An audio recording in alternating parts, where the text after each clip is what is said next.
ప్రతి సంవత్సరం ప్రకృతి వ్యవసాయం విస్తరిస్తోంది. పెరిగిన పెట్టుబడులు, తగ్గిన దిగుబడులకు తోడు మార్కెట్లో సరైన గిట్టుబాటు ధర రాక రైతులు నష్టాలు మూటగట్టుకుంటున్నారు. ఇటు భూమి సారాన్ని కోల్పోతుండటంతో రైతులు ప్రకృతి విధానంలో పంటల సాగు చేపడుతున్నారు. అంతేకాదు వినియోగదారులు కూడా మంచి పోషకాలున్న పంటలు ఇష్టపడటంతో పశ్చిమ గోదావరి జిల్లాకు చెందిన ఓ రైతు సేంద్రియ విధానంలో దేశీ వరి రకాలను పండిస్తున్నారు.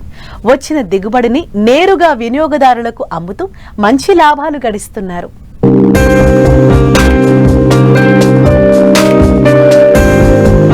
మారుతున్న పరిస్థితులకు అనుగుణంగా ఆహారపు అలవాట్లు కూడా మారిపోతున్నాయి. అందులో పోషకాలు అధికంగా ఉన్న ఆహారాన్నే ప్రజలు ఇష్టపడుతున్నారు. దీంతో రైతులు కూడా అధిక పోషకాలు ఉన్న పంటల సాగుకే ప్రాధాన్యమిస్తున్నారు. ఇందులో భాగంగానే పశ్చిమ గోదావరి జిల్లా పెద్దవేగి మండలం అంకన్నగూడెం గ్రామానికి చెందిన రైతు దేశీ వరి రకమైన కుజు పటాలియా రకాన్ని సాగు చేస్తున్నారు.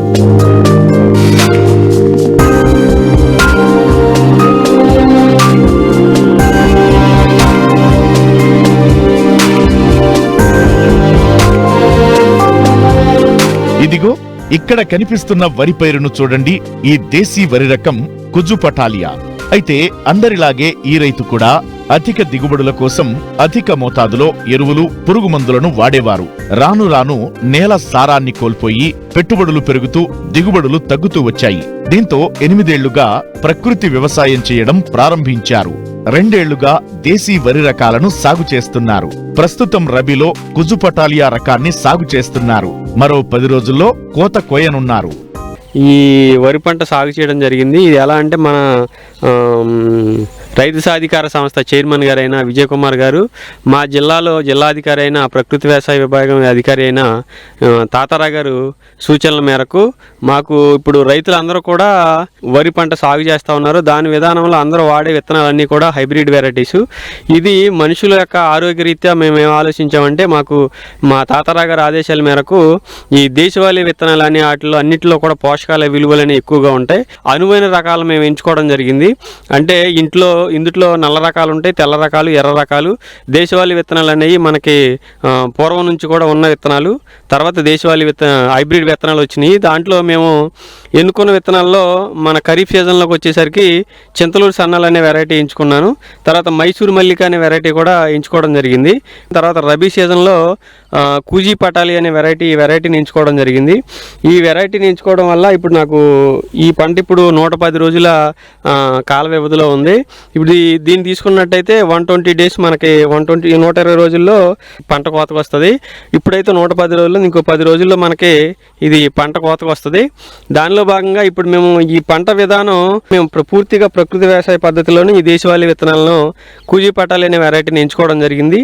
మేము ఇప్పుడు ఈ విత్తనాలను అయితే 20 కేజీల విత్తనాలు ఒక్కొక్క కేజీ వచ్చేసి 80 రూపాయలకి తీసుకోవడం జరిగింది. ఈ తీసుకొచ్చిన తర్వాత సెంటున్నరలో విత్తనాలని విత్తన శుద్ధి చేసి బీజామృతంతో విత్తన శుద్ధి చేసి మేము నారు పోయడం జరిగింది. నారు పోసిన తర్వాత దీనికి మన దమ్ములోనే మేము నారుమడి సిద్ధం చేసుకోవడానికి ఒక 50 కేజీలు ఘనజీవామృతం వేయడం జరిగింది. దాని తర్వాత సస్యరక్షణ చర్యలుగా ఆగ్నేయాస్త్రము, బ్రహ్మాస్త్రము, తర్వాత జీవామృతం అనేది పారించడం జరిగింది. ఆ నారుమడి మనకి 25 రోజులకి అందుబాటులోకి వచ్చింది. 25 రోజుల తర్వాత మేము అందరు రైతులు మామూలుగా నార్మల్ ప్యాడీ ఊడుస్తారు. కానీ మాకు ఏమైందంటే ఈ 1:1 పద్ధతి, అంటే మొక్కకి ఒక అడుగు దూరం ఉండేలాగా నాట్లు వేయడం చెప్పడం జరిగింది. దాన్ని దృష్టిలో పెట్టుకుని మేము ఏం చేసామంటే ఎటు చూసినా అడుగు ఉండేలాగా నాట్లు వేయడం జరిగింది. నాట్లు వేయడం దీని కొరకంటే అలా వేయడం ఇప్పుడు మనం చీడపీడల్ని నివారించడానికి కానీ, తద్వారా తర్వాత ఈ గాలి వెలుతురు ఎక్కువ అనేది మొక్కకి అందుతుంది. నాట్లు వేసేటప్పుడు నారు శుద్ధి చేసాం. నారు శుద్ధి ఎలా అంటే బీజామృతంతో నారు శుద్ధి చేసి మేము వేయడం జరిగింది 1:1 పద్ధతిలో. వేసిన తర్వాత దమ్ములో ఎకరానికి వచ్చేసి 200 కేజీల టైప్ 1 ఘనజీవామృతాన్ని దీంట్లో వేయడం జరిగింది. తర్వాత ప్రతి 15 రోజులకి కూడా మేము ఏం చేసామంటే జీవామృతం ఒకటే కాకుండా జీవామృతంతో పాటుగా ఫిష్ అమినో యాసిడ్, చేప బెల్లం ద్రావణం, తర్వాత కోడిగుడ్డు నిమ్మరసం, పంచగవ్య, జీవామృతం, గోకృపామృతం అన్నీ కూడా ఒక డ్రమ్ములో పోసిన తర్వాత దాంట్లో 200 లీటర్ల డ్రమ్ములో మేము ఇవన్నీ కూడా వేసిన తర్వాత 2 కేజీల బెల్లం వేస్తాము. అది వారం రోజులకి తయారవుద్ది. ఒక 7 రోజుల తర్వాత అది పోషకాలన్నీ కూడా సూక్ష్మజీవులన్నీ కూడా వృద్ధి చెంది ఆ డ్రమ్ములు తయారవుతుంది. దాన్ని మేము నేల ద్వారా ఇచ్చాము. ప్రతి 15 రోజులకి ఒకసారి నేల ద్వారా ఇచ్చాము. తర్వాత ప్రతి నెల రోజులకు ఒకసారి అంటే ఈ పంట సాగు విధానం అయ్యేసరికి మేము కనీసం 3 సార్లు స్ప్రే చేసాము పంట మీద. మాకు ఎటువంటి చీడపీడలని ఆశించలేదు. దాని ద్వారా తర్వాత మనకి ఫెర్టిలైజర్ ఎవరైతే రైతులు వాడుతున్నారో ఆ విధానం కూడా మాకు ఎటువంటి అవసరం పడలేదు. తర్వాత దీంట్లో ఏంటంటే మనకి ఖరీఫ్ సీజన్లో కానీ రబీ సీజన్లో తెల్లకంకి అనేది కాండం తొలుచు పురుగు అనేది ఎక్కువగా ఆశించి పంట నాశనం చేస్తూ ఉంటుంది. నాట్లు వేసిన 40 రోజులకి 10 కేజీల యాపపిండి, 2 కేజీలు ఘనజీవామృతము, తర్వాత 5 లీటర్ల అగ్నాస్త్రం తీసుకుని దాంట్లో కింద పోయడం జరిగింది. చాలా వరకు ఎక్కువగా అసలు తెల్లకంక అనేది రాకుండా చాలా వరకు నివారించడం జరిగింది. అయితే మనకి ఈ విధానంలో అగ్నాస్త్రం అనేది ఒకసారి స్ప్రే చేశాను. మనకి చూసుకున్నట్టయితే ఈ కంకుల్లో కూడా మనకి ఇప్పుడు ఒక్కొక్క పిలక దుబ్బు వచ్చేసి ఒక్కొక్క దుబ్బి మనకి 30 పిలకలు పెట్టింది. ఇప్పుడు గింజలు చూసుకుంటే ఒక్కొక్క కంకికి కూడా ఇప్పుడు మనం ఇలా చూస్తే ఒక్కొక్క కంకికి ఇవన్నీ కూడా 175-200 వరకు విత్తనాలు ఉండటం జరిగింది. విత్తనాలు అన్నీ కూడా తాలు గింజలు అనేవి దీంట్లో లేవు. తాలు గింజలు అనేవి ఎక్కువగా ఉండవు. మొత్తం అన్నీ కూడా ఇప్పుడు గాలి వెలుతురు ఎక్కువగా వాడింది. మనం 1:1 పద్ధతులు వేసాం కాబట్టి నిండుగా గింజలన్నీ పోసుకుని తాలు గింజలు అనేది కూడా తక్కువగా వస్తుంది. హైట్ అయితే 3 అడుగుల వరకు ఉంది. మనకి ఎటువంటి ఇబ్బంది లేదు. ఎక్కువగా ఎదగడం కానీ పడిపోవడం అంటే అలాంటి ఆలోచన ఉండవలసిన లేదు.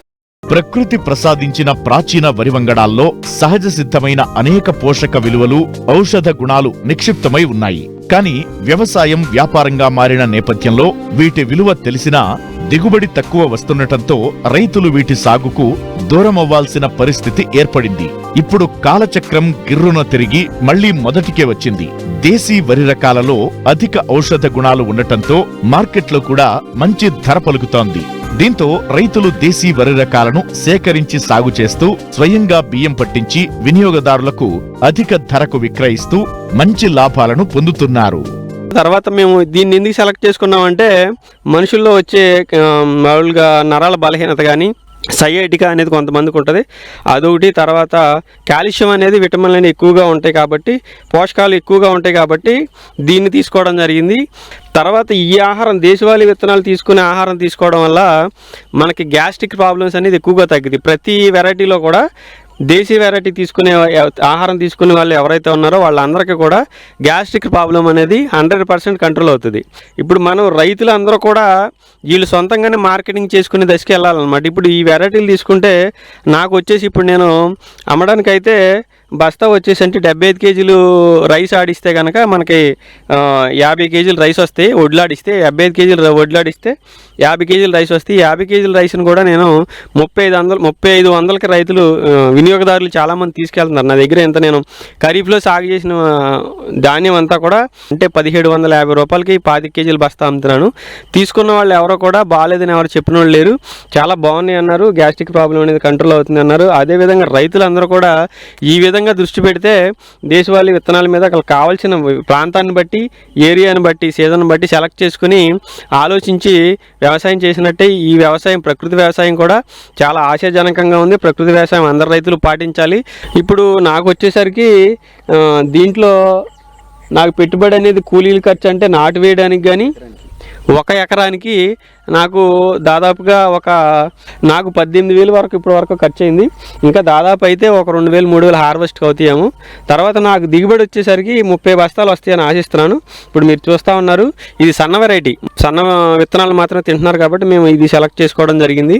నాకు దాదాపుగా అయితే ఒక 20,000 ఖర్చు అవుతుంది. నాకు ఇప్పుడు దిగుబడి వచ్చేసరికి 30 బస్తాలు వచ్చినా నేను 3,000 చొప్పున అమ్మినా సరే నాకు 90,000 వరకు ఆదాయం వచ్చే అవకాశం ఉంది. ఎకరానికి ఎట్టి పరిస్థితుల్లో కూడా నాకు 90,000 కంపల్సరీగా వస్తాయి. ఈ విధంగా రైతులందరూ ఒకసారి ఆలోచించి మన రసాయన వ్యవసాయాన్ని వదిలేసే ప్రకృతి వ్యవసాయంలో అందరికీ ఉపయోగపడేలాగా, పోషకాలున్న ఆహారం రైతులందరికీ ఉపయోగించేలాగా, రైతులు తీసుకునేలాగా, వాళ్ళు తింటూ మిగిలిన సమాజానికి కూడా ఇలాంటి ఆహారాన్ని అందించాలనే ఉద్దేశంతో ఈ ప్రకృతి వ్యవసాయాన్ని, దేశవాళీ విత్తనాలను మేము సాగు చేయడం జరుగుతుంది.